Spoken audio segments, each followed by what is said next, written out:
সুপ্রিয় দর্শক আসসালামু আলাইকুম। সবাই নিশ্চয়ই খুব ভালো আছেন। আজ আবারও আপনাদের সামনে হাজির হয়েছি দারুণ মজার একটি রেসিপি নিয়ে। আমাদের আজকের রেসিপি গরুর মাংস দিয়ে পাতলা খিচুড়ি। এই কোরবানির ঈদে স্পেশাল সব রান্নার মাঝে এই খিচুড়িটা অন্যতম। পরিবারের ছোট বড় যে কোনো সদস্যদের ভীষণ পছন্দের একটি আইটেম হলো গরুর মাংস দিয়ে এই পাতলা খিচুড়ি। সুপ্রিয় দর্শক, আজ আমি ঘরে থাকা কিছু সহজ উপকরণ দিয়েই এই খিচুড়িটা রান্না করে দেখাবো। তো আমাদের আজকের রেসিপি তৈরি করতে এখানে লাগছে গরুর মাংস, চাল, ডাল। আমি এখানে 1 কেজি গরুর মাংস কেটে ধুয়ে পরিষ্কার করে নিয়েছি। আপনারা চাইলে এখানে গরুর মাংসের পরিবর্তে খাসির মাংস ব্যবহার করে এই পাতলা খিচুড়িটা রান্না করতে পারেন।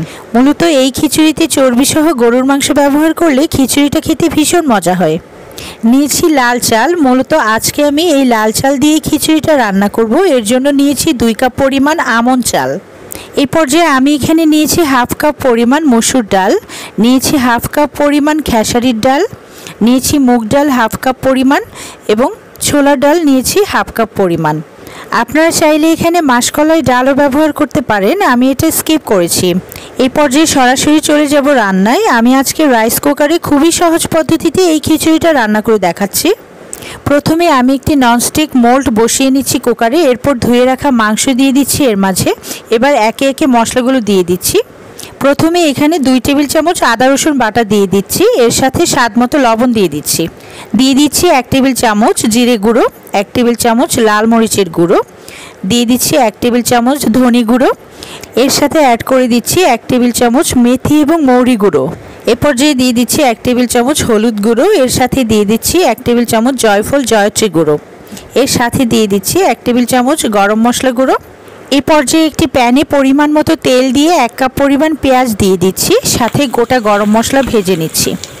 পেঁয়াজ কুচির সাথে এখানে 3টে তেজপাতা, 3টে দারুচিনি, এলাচ, লবঙ্গ দিয়ে কিছুক্ষণ ভেজে নেব। ভাজা হয়ে গেলে মোল্ডের মাংসের সাথে অ্যাড করে দিচ্ছি এই পেঁয়াজগুলো।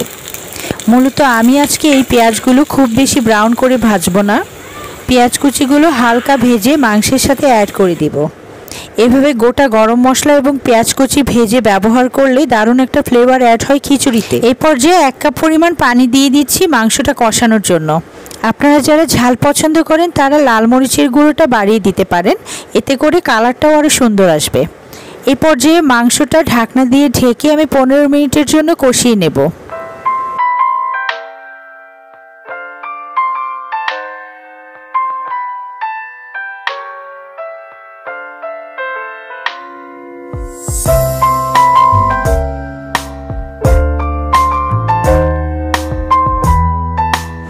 ঠিক 15 মিনিট পর দেখুন প্রিয় দর্শক, মাংসটা খুব ভালোভাবে কষানো হয়ে গিয়েছে। এই পর্যায়ে ধুয়ে রাখা চাল ডালগুলো এখানে দিয়ে দিতে হবে। মূলত যে কোনো প্রকার ডাল আমাদের শরীরের জন্য ভীষণ উপকারী। ডালে একাধিক উপকারী খনিজ, ফলিক অ্যাসিড, ভিটামিন, ক্যালসিয়াম এবং ম্যাগনেসিয়াম থাকে, যা আমাদের দাঁত ও হাড়ের স্বাস্থ্য ভালো রাখতে সাহায্য করে। এই পর্যায়ে মাংসের সাথে ডালগুলো ভালোভাবে মিশিয়ে নিচ্ছি। চাল ডালগুলো ভালোভাবে মাংসের সাথে মিশিয়ে 4 কাপ পরিমাণ পানি অ্যাড করে দিচ্ছি এখানে। এবার ঢাকনা দিয়ে ঢেকে আরও 20 মিনিটের মতো রান্না করে নেব এটাকে।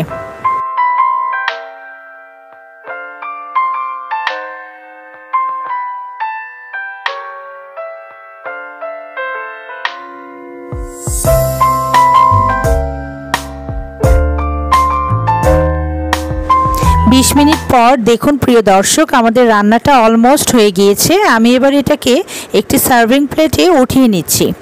ব্যাস তৈরি হয়ে গেল দারুণ স্বাদের গরুর মাংস দিয়ে পাতলা খিচুড়ি। আপনারা চাইলে হাতের কাছে থাকা উপকরণ দিয়েই খুব সহজেই রাইস কুকারেই বানিয়ে নিতে পারেন এই পাতলা খিচুড়ি। আমি এখানে ধনেপাতা আর কাঁচামরিচ দিয়ে গার্নিশ করে নিচ্ছি। প্রিয় দর্শক, এরকম গরম গরম খিচুড়ি, সালাদ, আচার কিংবা মাংস দিয়ে খেতে কিন্তু দারুণ লাগে। প্রিয় দর্শক, আমার রেসিপি ফলো করে খুবই সহজ পদ্ধতিতে রাইস কুকারে বানিয়ে নিতে পারেন গরুর মাংস দিয়ে পাতলা খিচুড়ি। আর এমন মজার সব রেসিপি পেতে আমার চ্যানেলটি অবশ্যই সাবস্ক্রাইব করে রাখুন। আর ভিডিওটি ভালো লাগলে অবশ্যই লাইক এবং শেয়ার করে পাশে থাকবেন। সুপ্রিয় দর্শক, আজ এখানেই বিদায় নিচ্ছি। পরবর্তীতে হয়তো নতুন কোনো রেসিপি নিয়ে হাজির হব। সে পর্যন্ত সবাই খুব ভালো থাকবেন।